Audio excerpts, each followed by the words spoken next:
Siya si Shazam, ang magiting at matipunong tagapagligtas ng sangkatauhan, upang labanan ang mga masasamang elemento, na pinamumunuan ng bruhang may alagang dragon. Ngunit alam nyo ba, na hindi lang nag-iisa ang magiting na tagapagligtas na si Shazam, meron din siyang mga kauri, at sila ay binubuo ng 5, na may iba't ibang tinataglay na kapangyarihan, upang labanan, ang bruhang may alagang isang malaking dragon, at naglikha rin ito ng mga masasamang elemento sa pamamagitan ng isang malaking puno. Ang bruhang ito, na may alagang dragon, ay gumawa ng mas maraming masasamang elemento o lamang lupa, para talunin, ang tagapagligtas na si Shazam.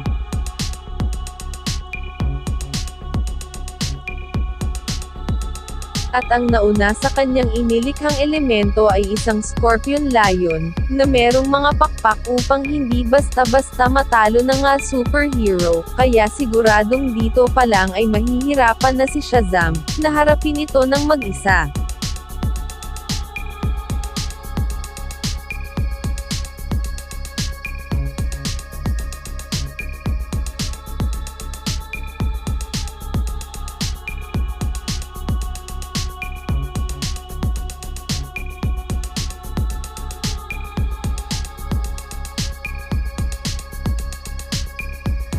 At ang pangalawa, ay wakwak na parang tao, na meron ding pakpak. Ang kapangyarihan nito ay lumilipad ng mataas at inilalaglag ang mga tao mula sa pinakamataas na mga gusali, at ito ay mabilis nilang tinasawian.